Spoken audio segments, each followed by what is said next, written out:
Good morning, good afternoon, good evening.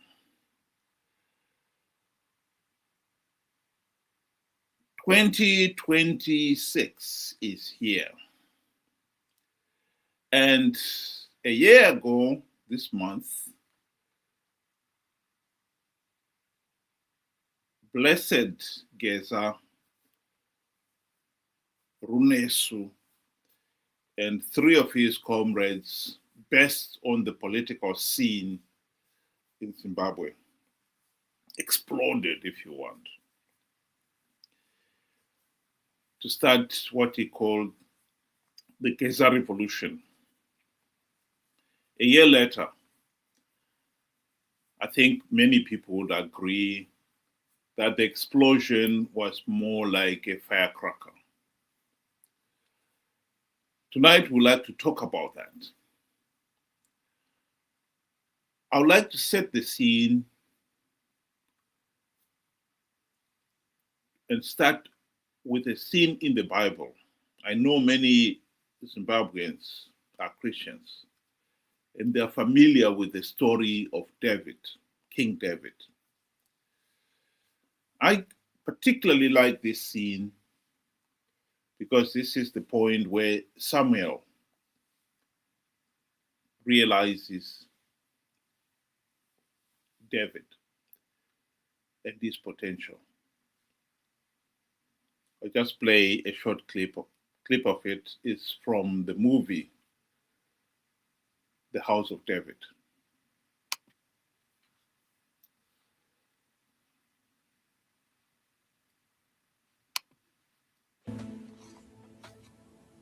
Who are you? I am Samuel, prophet of the Most High.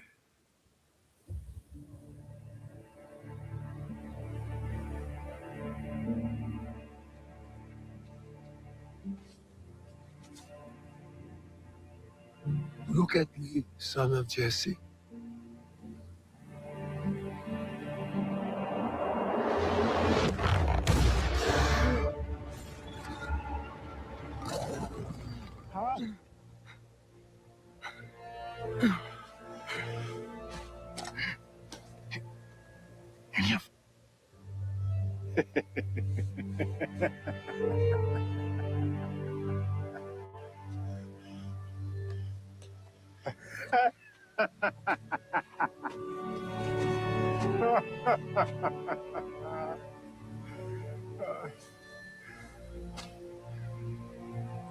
No, I came expecting a great warrior. And yet God does not see what man sees. Man sees the outward appearance. God looks into the heart. David, son of Jesse, simple shepherd. When this day is through, you will be something entirely new.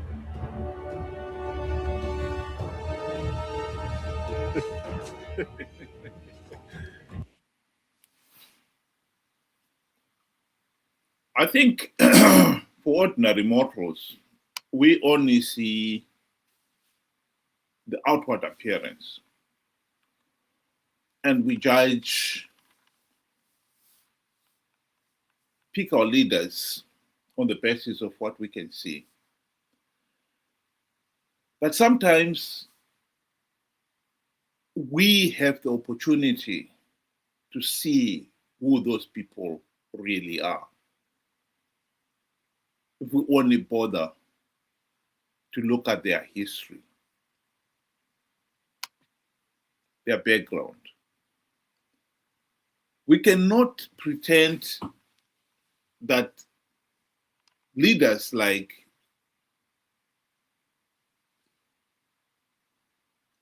Mnangagwa, Robert Mugabe, Chiwenga, Geza, and so on and so forth, Nelson Chamisa, Morgan Trangirai, we did not know them. Because most of them, we have accumulated enough knowledge to know who they are. And like I said, we'd like to focus this on the discussion of why did the Geza revolution fail to take off? Ben, welcome to the program. Good day to you and good day to our viewers. Thank you for joining us. The Geza revolution. It started, with a bang. Everybody was running with the story. I mean, this was big because this was Zanu PF, in fighting. And it had shown that there were cracks within their so-called strong system. And people were wanting to know how this was going to pan out. So from there, I think, people were very, very excited to find out what's the end result, where's this thing going. But within that, excitement and commotion, I think there were a few level-headed people in, Zimbabwe that managed to stop, look, listen, and learn. And that is the problem with, most of our people. That is the problem with the mob. They never stop to look, listen, and learn. They are quick to make rash decisions, take sides, give a verdict, and so forth. But like I said, there were a few people that said, hold on a minute, what exactly is this guy talking about? And then when you start playing over the videos and having an open mind, that's when, you say, hold on a minute. This guy is not really talking about our freedom. This guy is wanting that top position for himself. He wants, and exactly what he says is, he also wants those big cars. He wants a motorcade as well. And then, when that clicked to the level-headed, it clearly showed it was never about Zimbabwe. And the good thing is, the message was hammered home to those that could not see. The message was hammered home before people risked their lives and livelihoods to join a battle that wasn't theirs. That is how I would interpret the Geza revolution. Started big because we know, the mob is always, and that video that you played at the beginning, that is the truth. We look at the outward, the very immediate, and we run with it. And we don't dig deeper to see why, how. And then that's when we get the true answers. Well, let's listen to Geza himself give a summary of what he thinks this revolution was all about. Zimbabwe.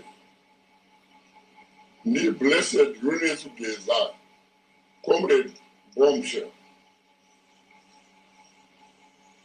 Zimbabwe, ndinogamuchira nomufaro chokutanga ndoda kutendai zvikuru nebasa ramakaita mugore ra2025. Pakaitwa maachievements mahombe. Achievement hombe rakwanisa kuachiva. Takabatana pamwe chete nepobwe yeZimbabwe.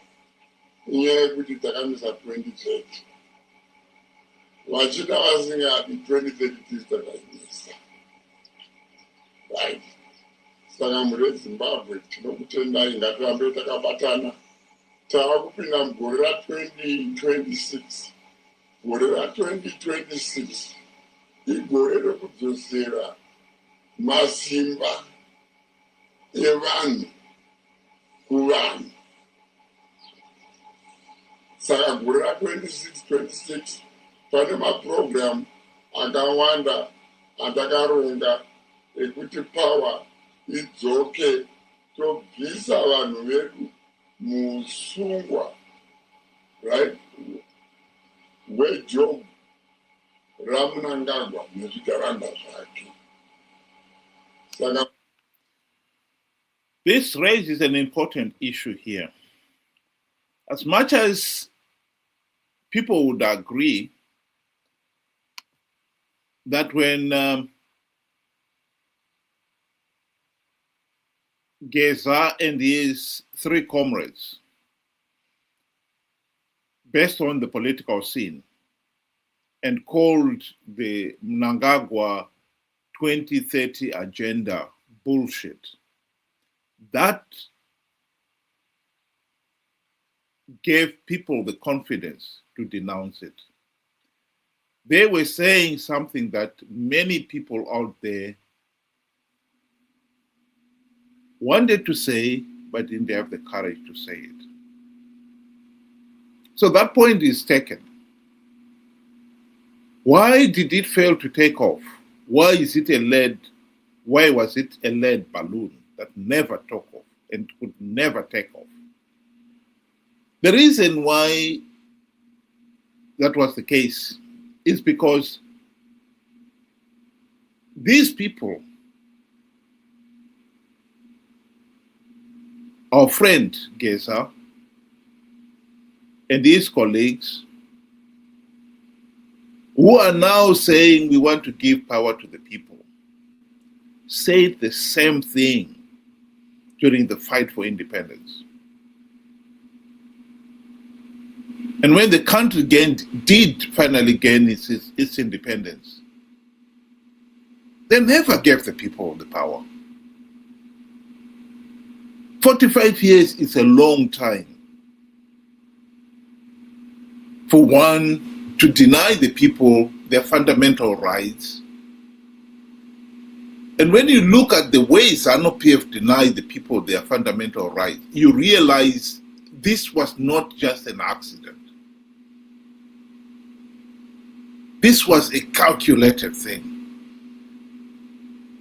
This was a systematic and calculated move on the part of Zanu PF. The people have to learn to differentiate between heroes and mercenaries. Heroes fight for a cause.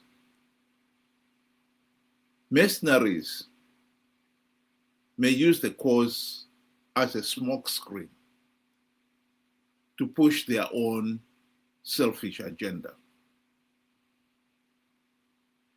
The people of Zimbabwe cannot deny that Zanu PF has never committed itself to giving the people their fundamental rights and freedoms. Yes, they use that as a smokescreen to mobilize the people to fight for independence. But before the country could even cast their first vote in 1980, the guys had decided they were going to take over and deny the people their fundamental rights. This is what happened, and we cannot deny it.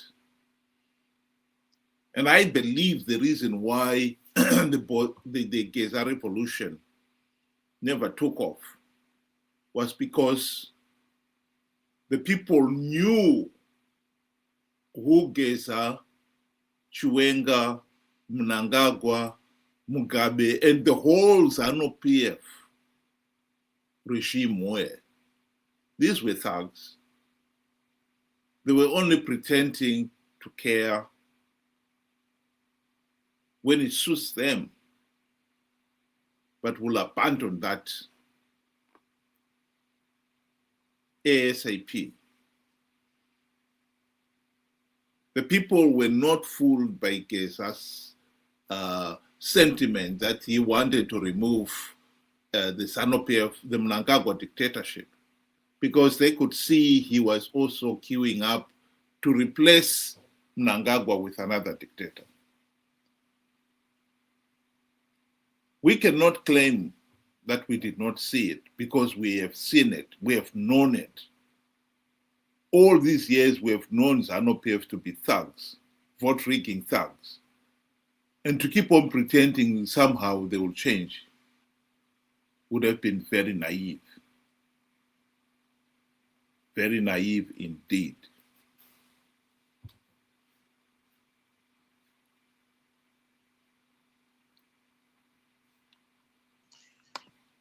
One did not need to actually go back all the way to 1980 to know what Geza and company are all about. One had to just listen to the first interview and know that it was nothing about free, fair, and credible elections. There was nothing about the people's choice. It was a done deal. And I think, and I should say well done to the people of Zimbabwe for realizing this. And those that managed to correct others, well done. Otherwise, we would have seen the same mistake happen that happened in 2018 or 2017 when we replaced Mugabe with Mnangagwa. It was their choice. It was Geza and company that put him there. And they felt that they can put anybody there and replace him and so forth. And we would be just there to make up the numbers. And that, for me, was the turning point for the Geza revolution. And that was basically about it.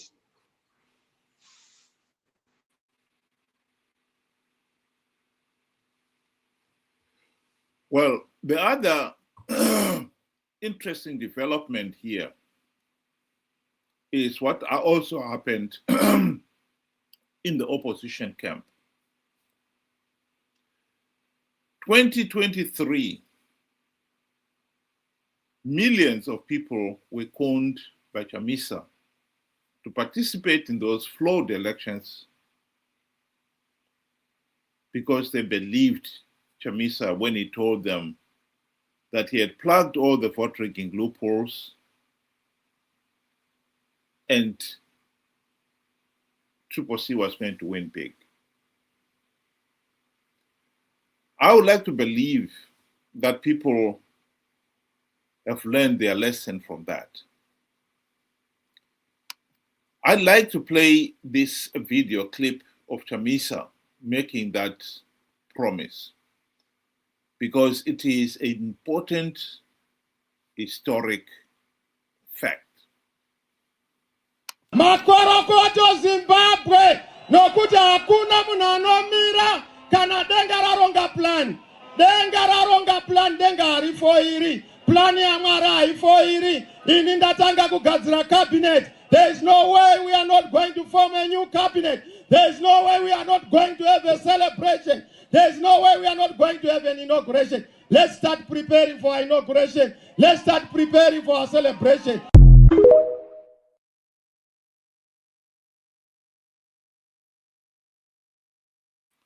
The challenge to the people of Zimbabwe when it comes to the opposition is that we don't have to have the insight of God to see what Chamisa and his MDC friends would become. we have had 25 years of these individuals in positions of power and authority to now know that they are corrupt, incompetent, liars, and conmen. This is the reality. Right now, we are preparing for 2028 elections. And Chamisa is already gearing to con the people to participate in those flawed elections and give Zanu PF legitimacy. The big question is, have we learned the lesson? Ben, do you want to give your closing remarks? I think here lies the biggest challenge, because we still find that a lot of people believe Chamisa is the answer and is the only answer.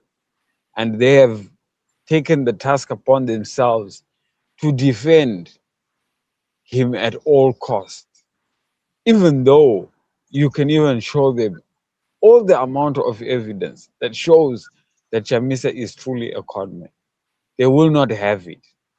So I think here is the battle, because Chamisa, like you said, is going to come up. He's already promised that 2026 is the year that he's going to do it.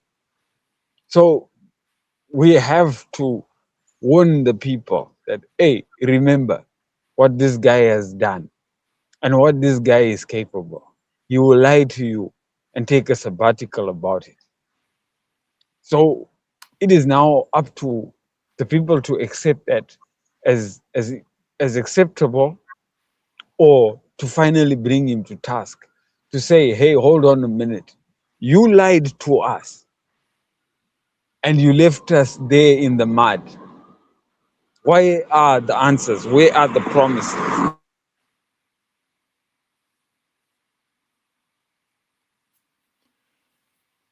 Thank you very much, Ben. I'd like to remind the listeners out there that you can join us on this platform on Saturdays or Sundays, 6 o'clock UK time, 8 o'clock Zimbabwean time.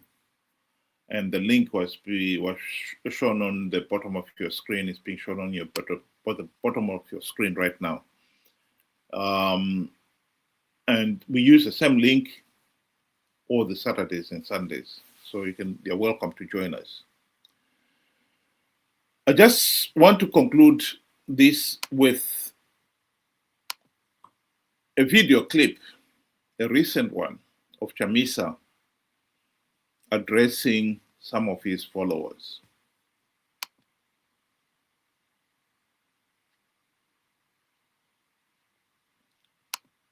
My apologies. This is the one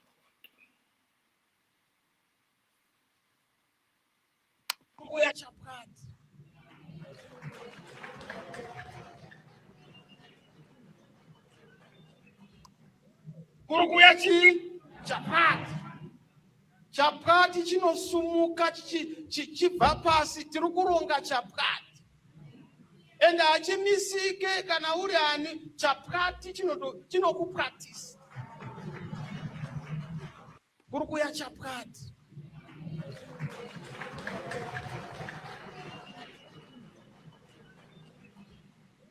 Kurukuya chapati. Chapati chinosumuka chichibva pasi, tiri kuronga chapati. Ende hachimisike kana uri ani, chapati chinokupractice. Well. Sometimes in history, those who do not learn from the past are always invariably going to repeat the same mistakes over and over again. Chamisa is gearing to tell the people that this time he is going to win 2028.